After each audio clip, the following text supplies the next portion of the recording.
Part two. The ethnic heathens, the Gentiles, will they be saved? Will salvation come for them? And we know what salvation is according to biblical prophecy. We know the type of salvation that's going to break out here in Babylon. It's going to be the elect being beamed up, caught up inside these UFOs, these UAPs, these angelic vehicles. That's what, really the true salvation is, up out of here. And then once you get beamed up in those UFOs, those chariots, you become immortal. You become immortal, and you put off the weak nature, you put off the corruption, for the corruptible must put off incorruption. Roughly paraphrase. So that's all in the salvation. So when Hassad and Hakkad talks about the salvation for the Gentiles here in Babylon, that's what they're basically saying, that the Gentiles are going to inherit and get. Because that's what the salvation insists of. That's part of the steps of salvation. To get caught up, taken up in a chariot, and then in a twinkling of an eye, at the last second, changed in corruption. For this incorruptible must put off, corruptible must put off incorruption. You know how it go, for those that know the prophecy. But my thing is, I'm still going to keep it a buck. I'm still going to keep it a buck. Amos 9, 11, and 12. I don't know. I'm just going to say, I said it already in part one. I don't think no heathen Gentile is going to be caught up in those chariots here in Babylon. The Israelites, the 2/3 of Israel is not even going to be caught up or taken up in those chariots here in Babylon. When the prophecy commences, when those angels come down. And why is the UFOs, UAPs coming down in the first place? Is because this place is going to be set on fire, according to prophecy. World War III. Babylon is going to be on fire. World War III. The missiles are going to come and hit this place. So the elect will need a way of escape. The elect will need a way of escape. But Amos 9:11, Yahweh has some Gentiles that will be salvaged. I believe that's more so of what everyone is I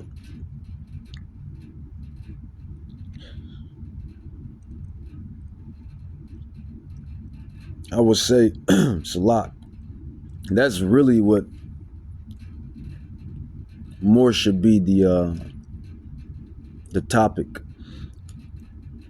The Gentiles that's in the surrounding areas, the heathens that's in the surrounding areas, the other countries, the other lands, the other regions.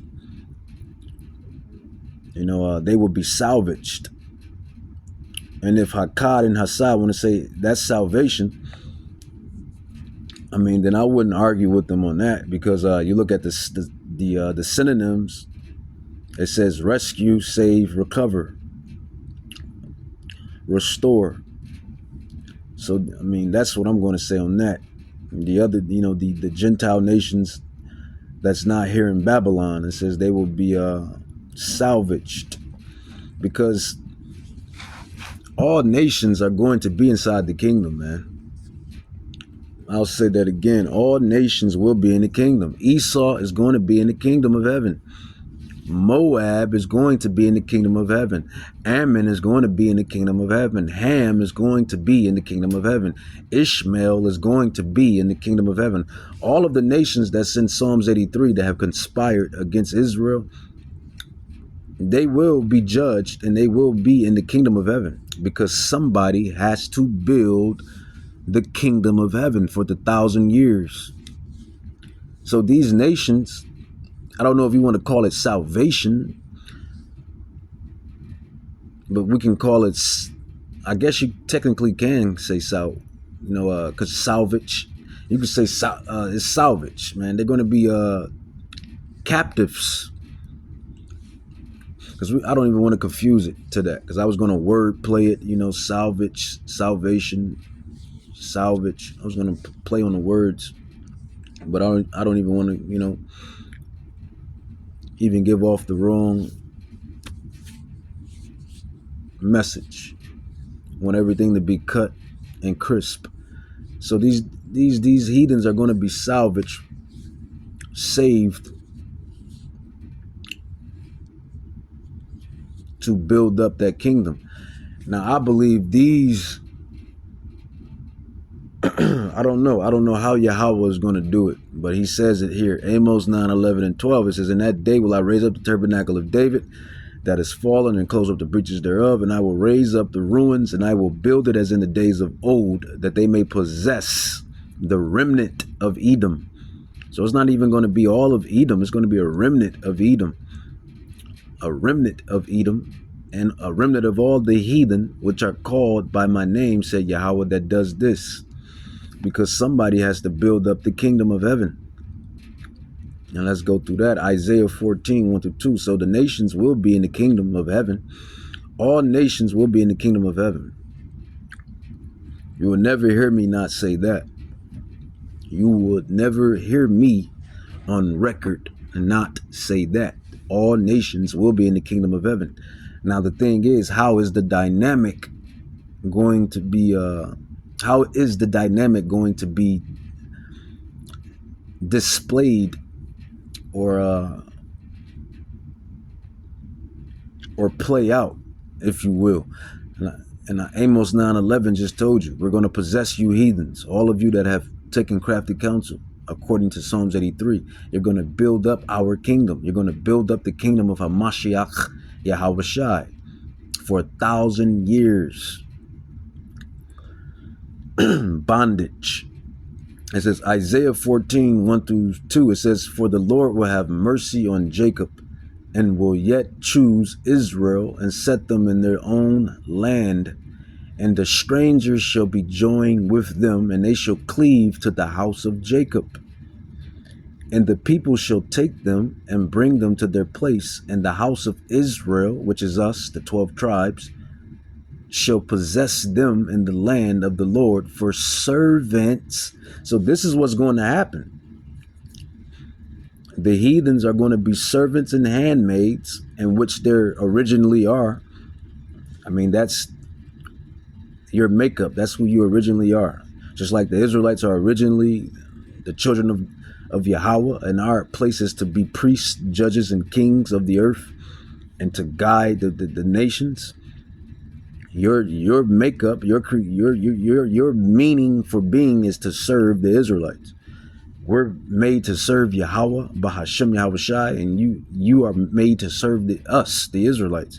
It says, Isaiah 14:2, it says, "And the people shall take them and bring them into their place, and the house of Israel shall possess them in the land of the Lord for servants and handmaids. And they shall take them captives, whose captives we were."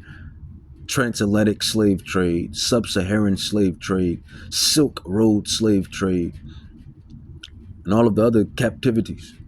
It says, "And they shall rule over their oppressors." So that's what's going to happen. So the Gentiles will be in the kingdom of heaven. That's no doubt. That's Isaiah 14:1-2. I'm talking about the ethnic Gentiles, all of the Gentiles that was in Psalms 83. Now that's salvage, being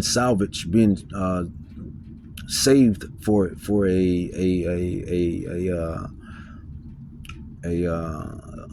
future prophecy, if you will. Isaiah 14:1-2, precept. Let's grab some more precepts. Lamentations. Even in Lamentations 4:21, Lamentations 4:21-22. Lamentations 4:21-22. The Spirit is spiriting right now. Spirit coming out. The prophecies. The Bible is open. I'm teaching. I'm preaching. I'm doing the ministry. Spirit is spiriting right now. And then the rest of the brethren And the apostles and the teachers and scholars, they're spiriting too. Spirit is spiriting. Limitations 4:21-22. Deacon Hassad and Hakkad, Hakkad and Hassad, Hakkad and Hassad, salvation for the Gentiles here in Babylon. And we know the only way salvation is going to happen is thus through the election. And they're going to have to get caught up, taken up into the ships, the UFOs, the UAPs. So are the Gentiles being taken up into the ships? Are they going to be caught up? And the chariots, Lamentations 4:21, it says, rejoice and be glad, O daughter of Edom. We know who Edom is. You should know who Edom is, man. You should know who Esau is, that dwellers in the land of Uz. The cup also shall pass through into thee. Thou shalt be drunk and shall make thyself naked. The punishment of thy iniquity is accomplished, O daughter of Zion. This is why we went through all of the hot hail that we went through. From all the way back from the original fall, all the way now to the last bits of Jacob's trouble. Our captivity is done. Our captivity is over. And that's all that probably was like 1,000 years plus and whatever else. If you adding up all of the years that we were in captivity under each heathen nation, Persia, Babylon, Greece, Rome, Egypt, yeah.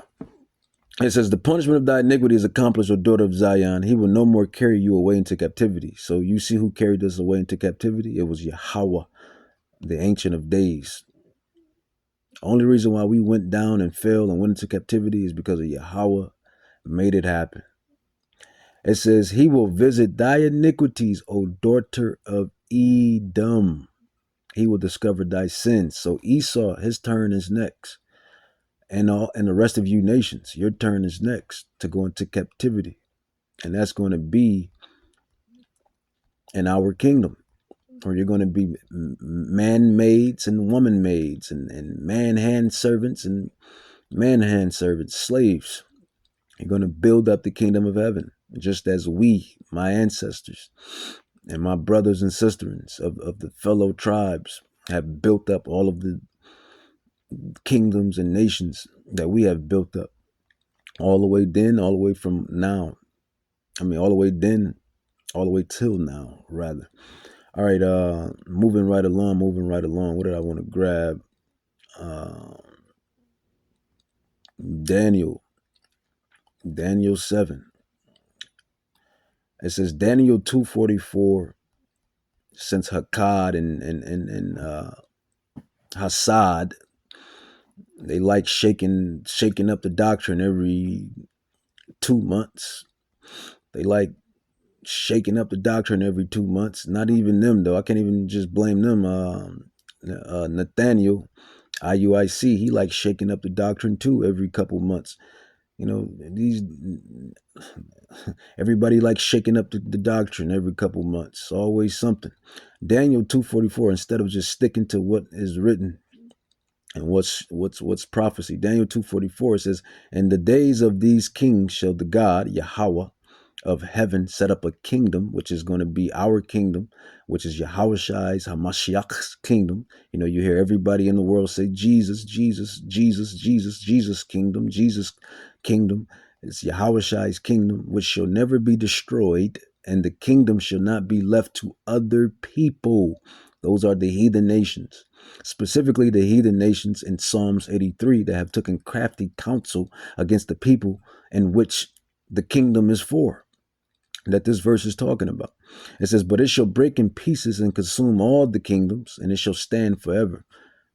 And the nations, the Gentile nations, for that first 1,000-year period, you're going to be building that kingdom up. So salvation, salvage,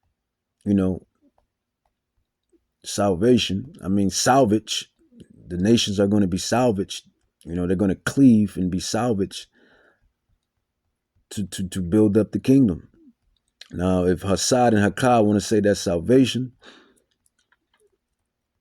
and Hassad and Hakkad want to say that the Gentiles are going to be caught up, taken up, and those chariots, the Gentiles and heathens here in Babylon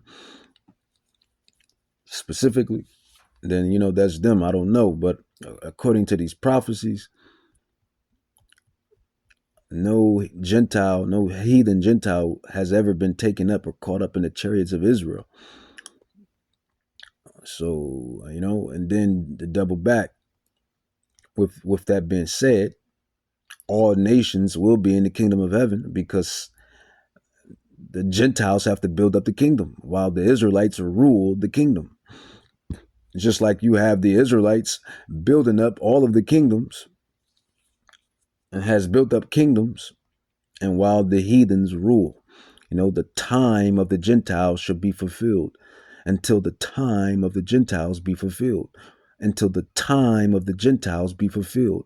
Until the time of the Gentiles be fulfilled. You still have these damn heathens in Jerusalem still ruling.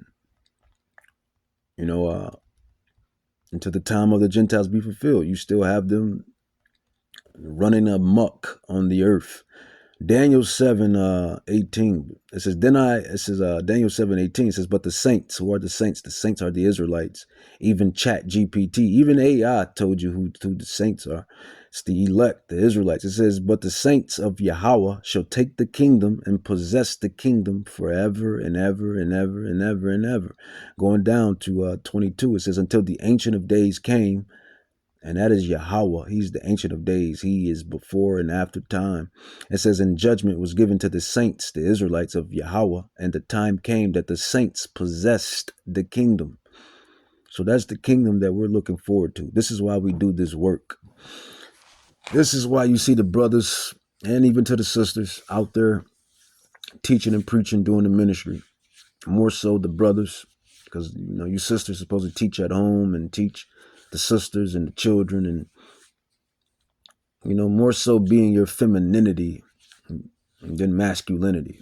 Being out there in the war, in the field, is more masculine. More, that's masculinity. Teaching and preaching this gospel.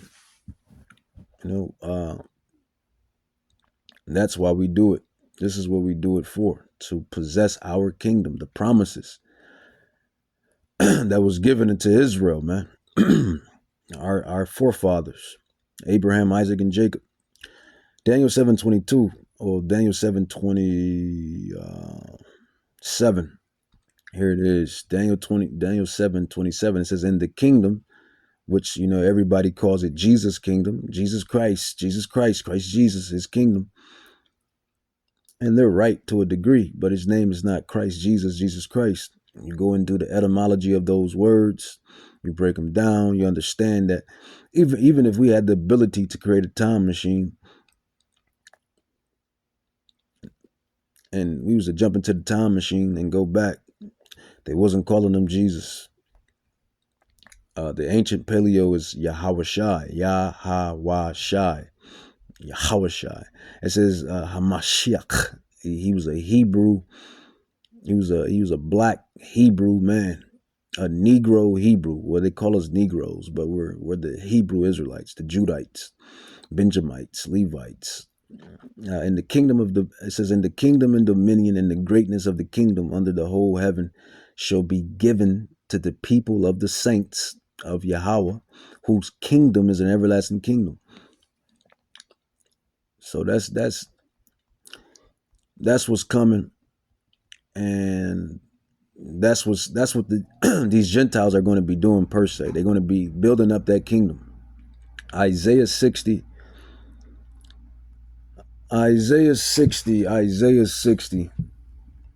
Since Hakkad and Hassad want to every couple months change up the doctrine, Nathaniel every couple months change up the doctrine. Since all of these camps and different various camps want to change up the doctrine, and all of these newbies don't want to stick to the scriptures, and change up the doctrine. Isaiah 60, man, this is the salvation. I mean, this is the salvation. This is what the Gentiles are going to get. This is the salvation, to be salvaged, to be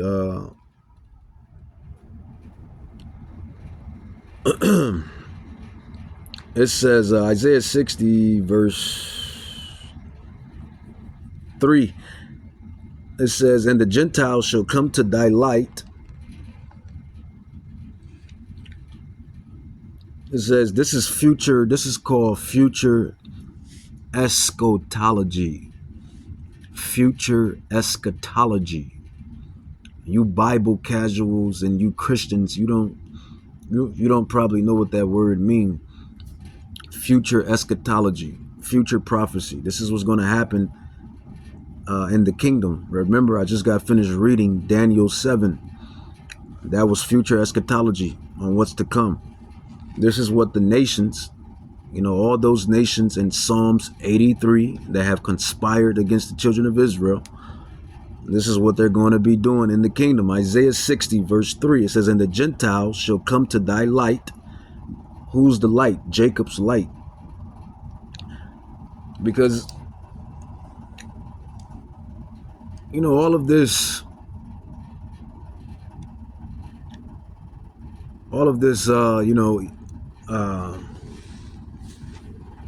drama. And Yahweh, he created the drama. This is his movie. This is his story. He created the drama. But at the end of the day, man, our job is to be a light unto the Gentiles. Now, you got Israelites that don't want to hear that. That want to be, angry 24/7, 365. And I get it. Don't get it twisted. I get it. Even I get angry.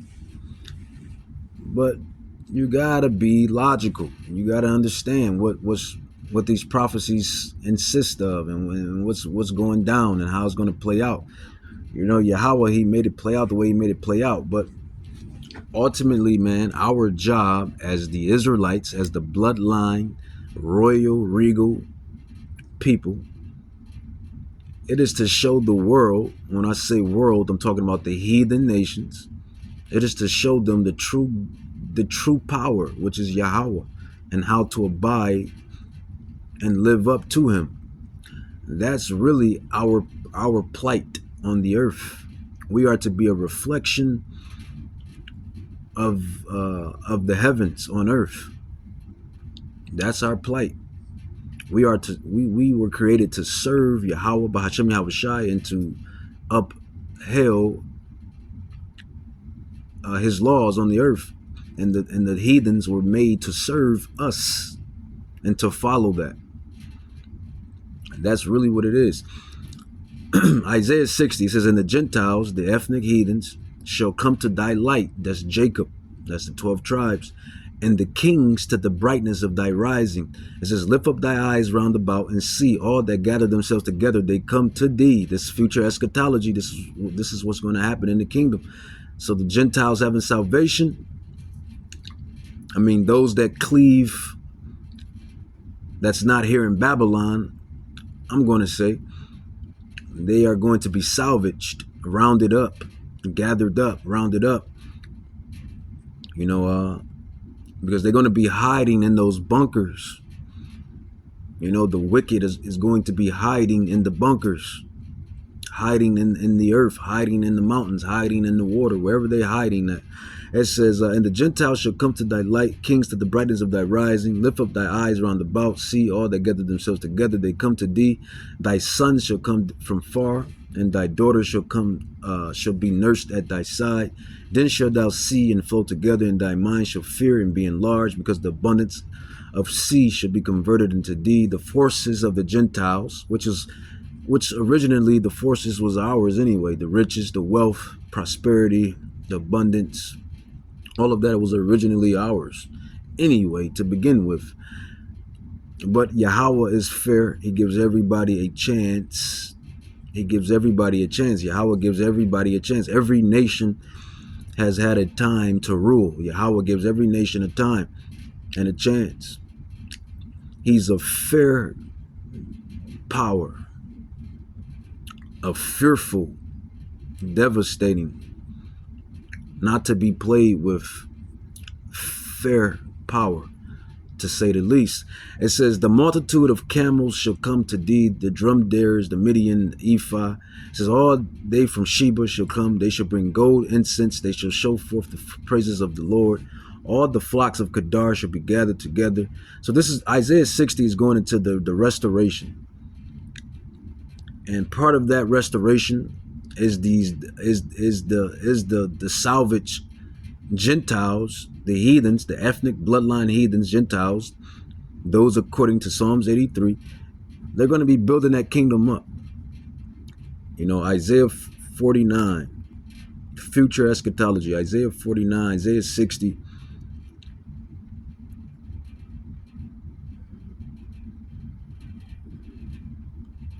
But Zion, yeah, Isaiah 49, Isaiah 60. I don't want it to be too long on this because this shouldn't have been something to really even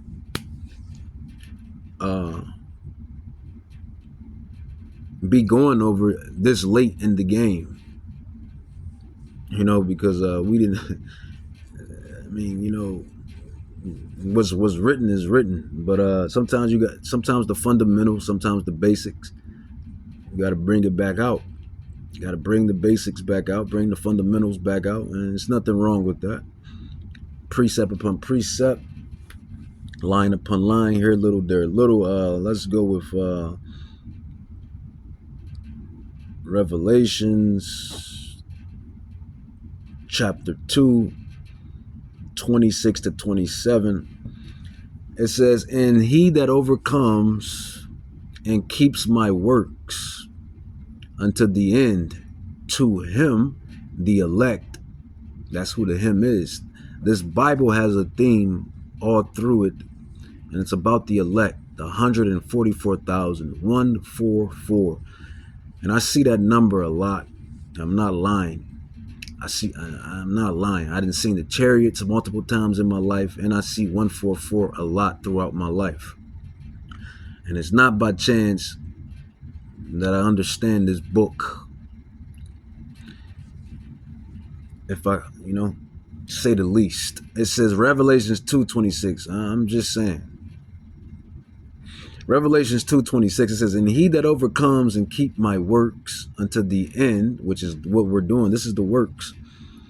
This ministry. Not only preaching it, teaching it, but living by it as well. It says, and he that overcomes and keeps my works until the end, to him will I give power over the nations. Who are the nations? The nations are the Gentiles. Those Gentile nations that were named in Psalms 83. That have taken crafty counsel against we. That have taken crafty counsel against me. Yeah. It says, Revelations 2:26 says, and he that overcome and keepeth my works unto the end, to him will I give power over the nations.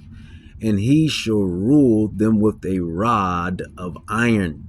As the vessels of a potter shall they be broken to shivers, even as I received of my Father.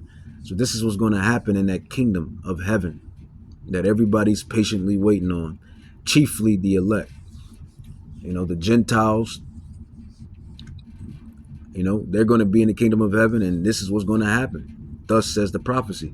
Because you're still going to have these nations eating pork, eating shrimp, trying to eat shrimp, trying to eat lobster, eating pork, doing pagan things, doing heathen things. So it's going to have to be a rod of iron. It's going to have to be some straightening. It's going to have to be some straightening. And then the nations, on a deeper level, when you really into this Bible, when you really understand these prophecies, when you really have the Rakak Kadash working with you, in you, through you, around you, when you're really in spirit mode, when you know what's going on, man, we know more than the prophets of old, as Elder Tahar says, and that makes a lot of sense. But that the reason why these nations are going to be going off is because these heathens are not going to be perfected. They're not going to be perfected. The elect, the Israelites, are going to be perfected. Hence, caught up, taken up inside the chariots in a twinkling of an eye. That this corruption must put on that this corruption must put on incorruption. So we're going to be the judges and the priests, the gods, judging the nations. And the nations are still going to be going off. They're still going to be subjugated to sin, to the flesh. This is why that rod of iron is going to have to be needed. Revelations 2:26-27, it says, and he shall rule them with the rod of iron, and the vessels of a potter shall they be broken to shivers, as I received of my Father. It says, and he that overcometh and keep my works unto the end, to him will I give power over the heathen, the Gentiles, all of those nations, all of those heathens that have taken crafty counsel against the children of Israel. Us, we, you, me, blacks, Hispanics, Native Indians, the children of God, the Israelites. And they know this. The Rothschilds know this. The Rockefellers know this. The Orsinis know this. The Oppenheimers know this. The rich and wealthy bankers, which I just named, in these families, they know this. Your politicians know this too. You know, the ones that's in high up. You know, the 33-degree Masoneries and all the bullshit that they run on this side. They know who the people of God are. They know who the Israelites are. I mean, the Bible tells you they took crafty counsel to hide the people. So they know. You can't tell a lie unless you know the truth.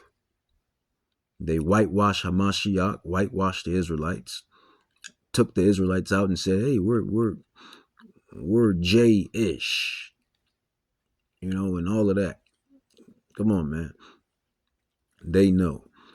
But the prophets are back on the scene, man. We're back on the scene. The prophets are back on the scene. We're back on the scene. We're here in the regeneration, reincarnation, whatever you want to call it, in this last lot of this movie, to bring it out before that's, as I say, if you've been following my ministry, before the most anticipated day in human history manifests rather. We're here to bring it out before the most anticipated day in human history manifests. And that is the second coming of a so-called angry black man. Man, Yahweh couldn't, I always say this too in this ministry. Yahweh could not have written this thing any better. So-called angry black man is coming to wreak havoc. and his gang. Not only is he coming, you know, he's not just coming by himself, he's coming with his gang. He's coming with gang. Who is gang? Gang is the angels, man. The angels, the UFOs, the UAPs.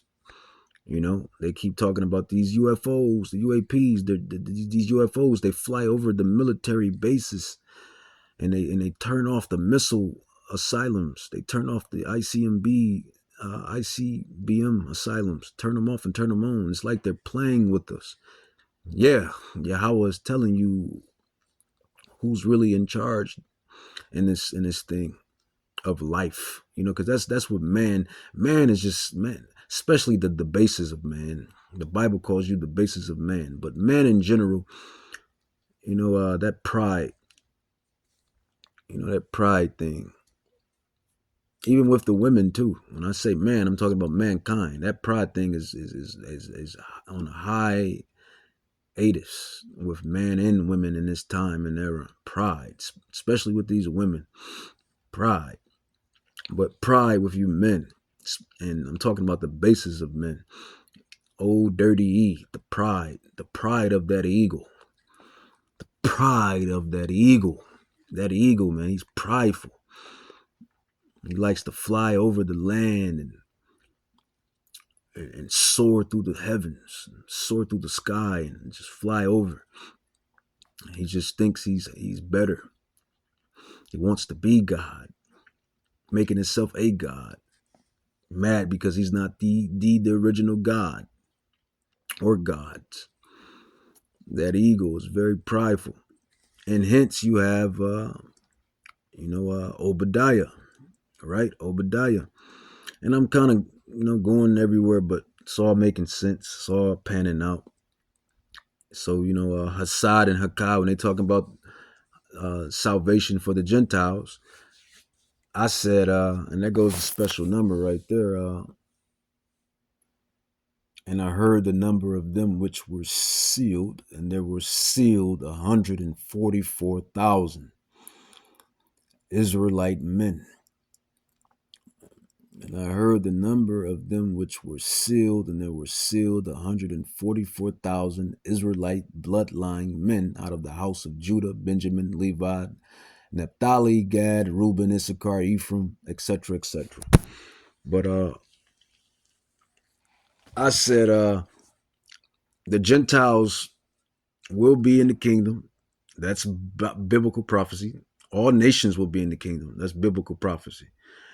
The ones that's going to be in the kingdom are going to be salvaged. They're going to be captured, salvaged, captured, brought, and they're going to build up the kingdom. The ones that's around the regions. I mean, I'm just giving it to you straight, man. I'm just giving it to you straight. I'm just calling a spade a spade. Now, the Gentiles here in Babylon, will they be in the kingdom? Because we know how the prophecies take place to get up out of here. The nuclear missiles are going to commence. World War III is going to break off. The chariots are going to come in like in the nick of time. When you're watching a movie and the protagonist is damn near about to die, and you in your seat eating your popcorn, eating, drinking, looking at the movie screen or the TV screen rather, or the theater screen, like, oh, go, go, go, hurry up, hurry up, hurry up, before the destruction take place in the nick of time. The protagonist is rescued, saved, scarcely saved. I think that's how it's said. I mean, that's what's going to happen here when those nukes come here, according to the prophecies and according to the elders on our elders on down, Tahar, Gabar, Ramlah, Rakah, and then the bishops and elders on down. The righteous shall be scarcely saved. And we know how we got to get up out of here. 1 Corinthians 15, 51 to 54, 1 Thessalonians 4, 16 to 17, taken up, caught up into the ships. Why will the ships be coming? I told you why they'll be coming, because of World War III, because of fire. This place is going to be set on fire. So will the Gentiles? We know through history is everything, right? You match history. Through history, I have not seen a account to where these chariots have rescued any other people besides the people of Israel. And I'm just going to leave it at that. But all nations will be in the kingdom of heaven, because to salvage those that's called by Yahweh's name, Amos 9, 11, and 12, they're going to have to build it up. And those that,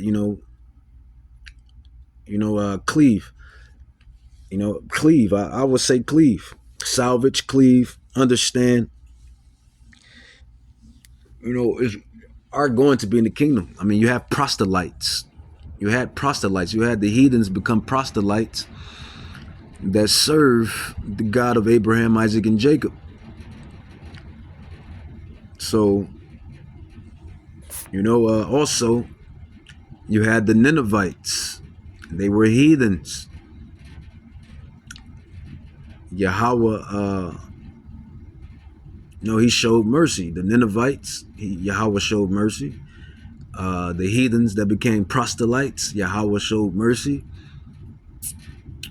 Even to when our ancestors went to go spy on the land, and the heathens, the Gentiles, the lady said, if you spare my family, I forget the life account that happened, but if you spare my family, something something. I forget which heathen nation that was when our ancestors went into that land, when we spied on that land, and she and her family was saved. You know, were put mercy on. All I'm saying is that Yahweh, according to Amos 9:11, he's going to spare, have mercy, and on whatever heathens he's going to have in the kingdom. Whichever heathens, Gentiles is going to be in the kingdom, building it up, that's going to be serving us. Those are the ones that's going to get this, if you want to call it salvation, or be salvaged. That's my story, and I'm sticking to it. Nothing but the truth, the whole truth. Let's end it with a prophecy. Let's, you know what? We'll go into the book of Obadiah. We're going to the book of Obadiah. Obadiah 1. And this is regarding one of the nations, Esau. Obadiah 1, it says, the vision of Obadiah. It says, thus says Yahweh, concerning Edom, we have heard a rumor from Yahweh, and an ambassador is sent among the heathen. Arise ye, and let us rise up against her in battle. Behold, I have made thee small among the heathen, but you are greatly despised. And that's prophecy. Everybody hates, or I should, well, hate and angry, or is angry, very angry with OE for what he have done to the world, not only the world, but all of the nations that live within this world. That's prophecy. It says, the pride of thy spirit, mind, heart, has deceived you, thou that dwelleth in the clefts of the rock, who are the only nation of people on earth that lived and dwelled in rocks and cliffs. Don't worry, I won't wait. It says, whose habitation is high, that says in his heart, his spirit, who shall bring me down to the ground? That eagle, very prideful. It says, thou that exalt thyself as the eagle, and thou that set thy nest among the stars, thence will I bring thee down, says Yahweh. If thieves come to thee, if robbers by night, how art thou cut off? It says, would they not have stolen till they had enough? If thy grapers, or grape gatherers rather, came to thee, would they not leave some grapes?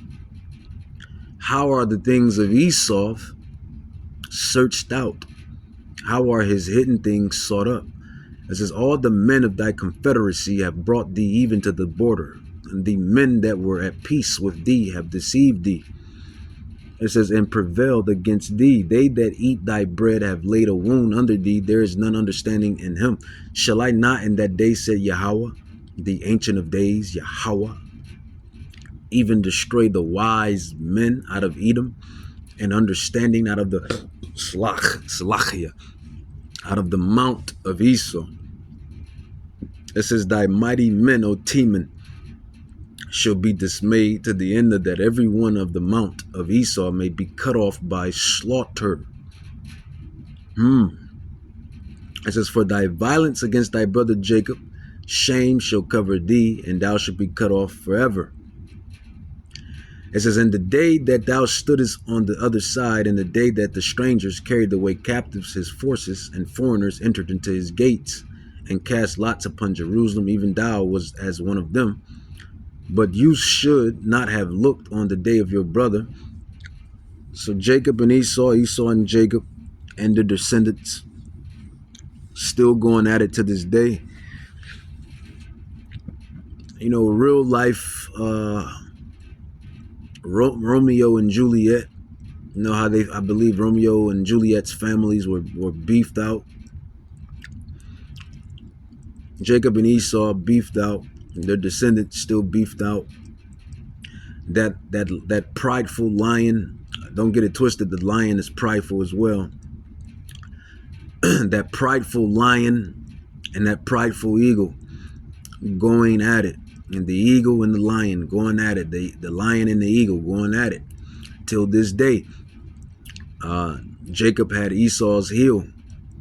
It says, in the day that thou stoodest on the other side, in the day that the strangers carried away captive, and his forces and foreigners entered into his gates, and cast lots upon Jerusalem, even thou was as one of them. It says, but thou shouldest not have looked on the day of thy brother, and the day that he became a stranger. It says, neither should thou have rejoiced over the children of Judah, that lion, that prideful lion. In the day of the destruction, neither should thou have spoken proudly in the days of distress. It says, thou shouldest not have entered into the gate of my people in the day of their calamity. It says, yeah, thou shouldest not have looked on their affliction in the day of their calamity, nor have laid hands on their substance in the day of their calamity. This is what Esau has done unto us, Judah, Benjamin, Levi, Naphtali, Gad, Reuben, Issachar, Ephraim, the 12 tribes of Israel. It says, neither shouldest thou have stood in the crossway to cut off those of his that did escape, neither should thou have delivered up those of his that did remain in the day of distress. For the day of Yahweh, here's the point that I'm making, or the point rather, in this whole prophecy. For the day of Yahweh is near upon all the heathen. Psalms 83, 1 through 6. They have taken crafty counsel against the children of God, the Israelites of Yahweh. This is the black man, the brown man, so-called black man, so-called brown man, so-called brown and black man, which makes up the Native Indians, Hispanics, and the Negroes, Haitians, Jamaicans, you black and brown tribes that's scattered through the diaspora or region, or four corners of the earth, according to prophecy. How about that? It says, for the day of the Lord is near upon all the heathen, as thou hast done, as you have done to the children of Israel, it shall be done unto thee, unto you. Your reward shall return upon thy own head. It says, for as you have drunk upon my holy mountain, and that holy mountain is the northern kingdom and the southern kingdom, which makes up, or which consists of, the Israelites.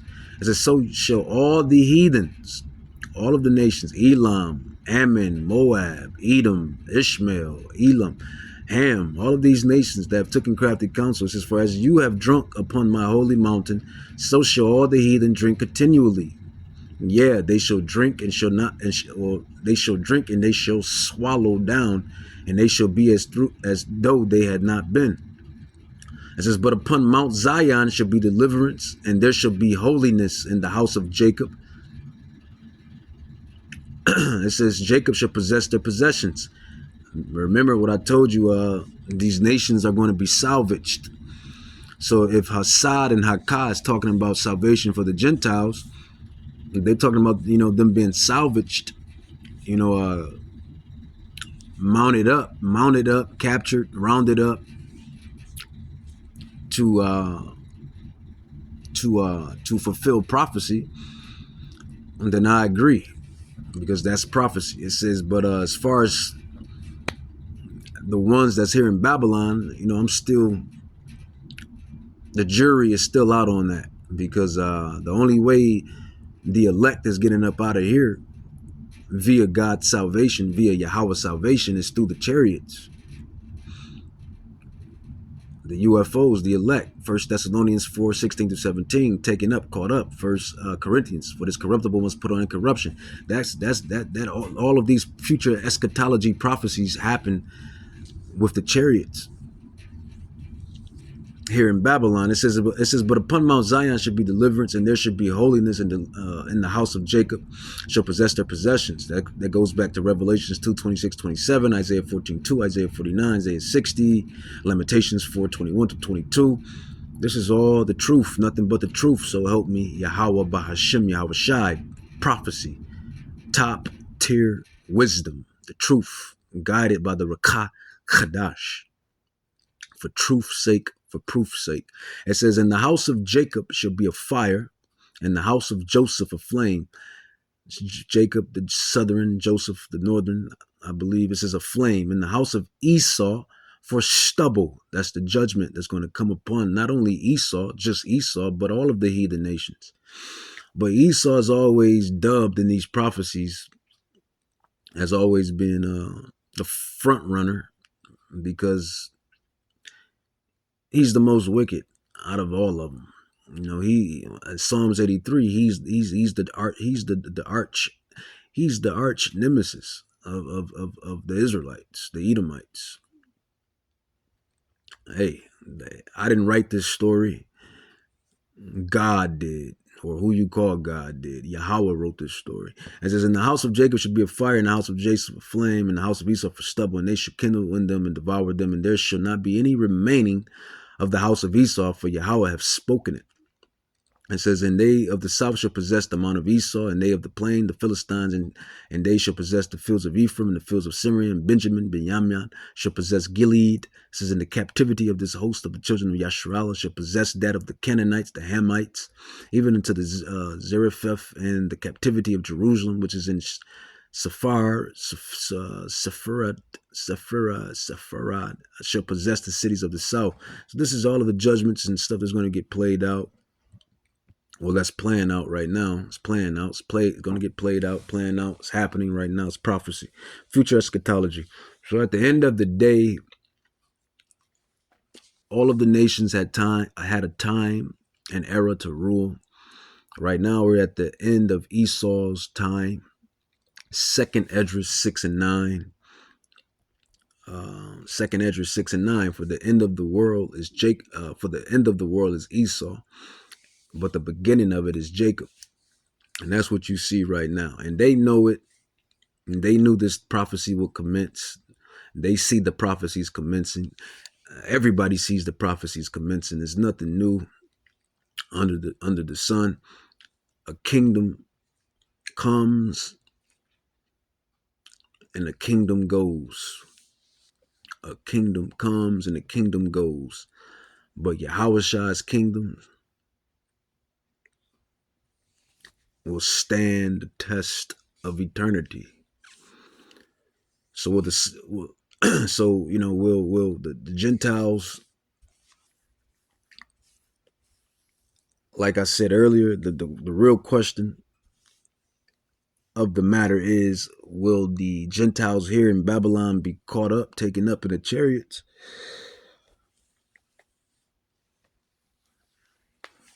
And doing further research, going through this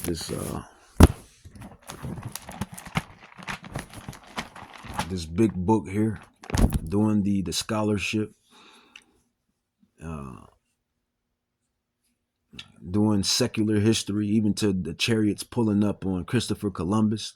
The chariots, the angels, they actually pulled up on Christopher Columbus. He wrote it down right before he came to the Caribbean. He said he seen two Amos Saint, what is it, Saint Elmo's fire. He seen the chariots pull up.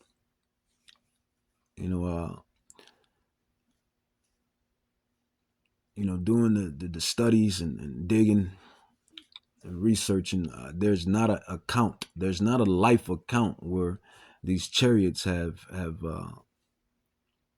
protected, saved, caught up, taken up, beamed up any other nation but the nation of Israel.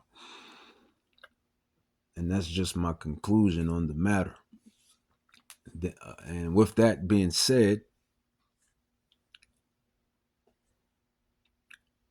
all nations will be in the kingdom. The heathen nations, Gentile nations will be in the kingdom by being salvaged, rounded up, mounted up, if you will, captured for some of them, because mainly the elite, the so-called elite, the damn devils, the wicked, the ones that's going to be the ones that have enough money to hide and create luxury bunkers.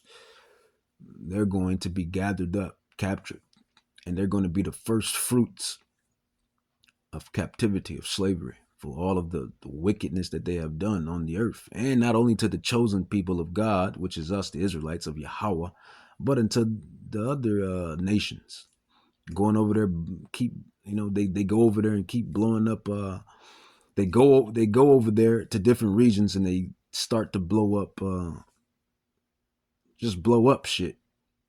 Let's just call a spade, man. They infiltrate and they just eradicate things. Old Dirty E, the son of perdition. You see that with Ishmael, with the Ishmaelites, and all of those countries in the Middle East, so-called Middle East. You see what they do. War, some mass. What is it? Some. It's always some propaganda, man. It's always some propaganda. Al Qaeda, who else? Al Qaeda. I can't even think of them Ishmaelites, they names. Besides Al Qaeda, Osama bin Laden. There it is. There it is. The spirit is working. The spirit is working. Al Qaeda, Osama bin Laden.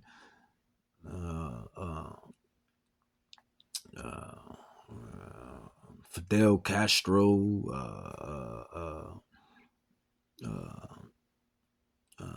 East. You know how Dirty E gets down, man. He gets down, man. So it's all prophecy.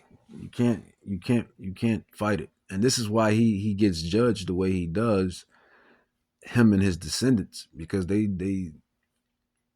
just do wicked stuff, man. They just do wicked stuff. That's why they get judged the way they get judged. The vessels fitted for destruction. The sword, man. John, what is that?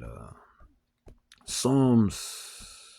What is that? Psalms, for the wicked is thy sword. Psalm 17. What is that? Psalm 17:5. Psalms 15. Psalms 5:17. I forget. It's the wicked is thy sword. Yahweh created the wicked. Proverbs 4:16. Yahweh created the wicked for the day of evil. I mean, ultimately, Yahweh created all of this, man. Yahweh created this whole movie, this whole drama. He created all of this, but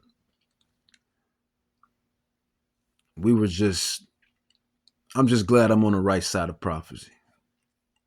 Trying to do my best to stay on the right side of prophecy. Like I always say in these ministries, in these lessons, in these breakdowns, in these digital epistles. These are literally digital epistles. Digital epistles. And that's just what it is. And that's just what it's going to be. Another prophecy. What I want to end it with? Do I want to end it with just that? Or end it with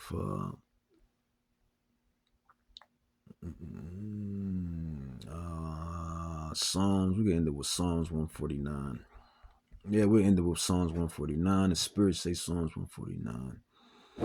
It says, praise ye Yahweh, sing unto Yahweh a new song. It says, in his praise in the congregation of the Israelites, the saints, let Yasharallah, 12 tribes, which is Israel, rejoice in him that made him. Who is him? Yahweh, the Ancient of Days. Let the children of Zion be joyful in their king. Who is the king? Yahweh Shai HaMashiach.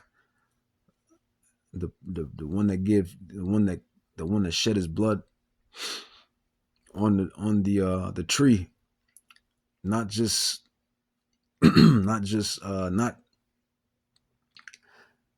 not for I don't know why I said just, but not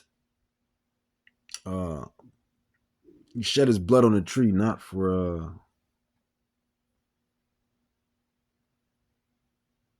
that's funny. He shed his blood on the tree, man, for the Israelites, man. We already went through the precepts. It says, let Israel rejoice in him that made him. Let the children of Zion be joyful in their king. It says, let them praise his name in the dance. Let them sing praises unto him with the timbrel and the harp. It says, for the Lord taketh pleasure in his people, and he will beautify the meek with salvation. So that's who gets salvation, the meek, the lowly, the saints. chiefly the elect. It says, let the saints be joyful in glory. Let them sing aloud upon their beds. Let the high praises of Yahweh be in their mouth and a two-edged sword in their hand. Now here's what was going to be happening to these Gentiles, the wicked, to execute vengeance upon the heathen, Psalms 83, and punishments upon the people, Psalms 83, to bind their kings with chains and their nobles with fetters of iron, to execute upon them the judgment written. This honor have all the Israelites, praise ye Yahweh.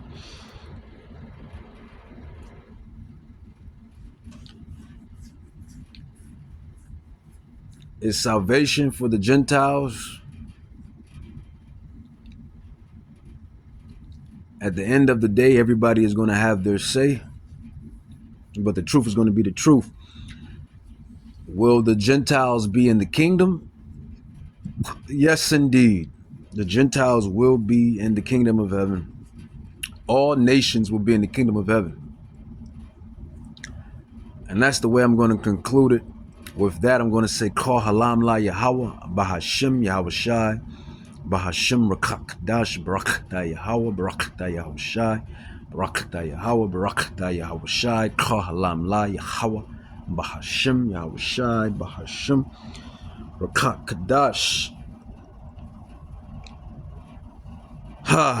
Prophecy, prophecy, prophecy.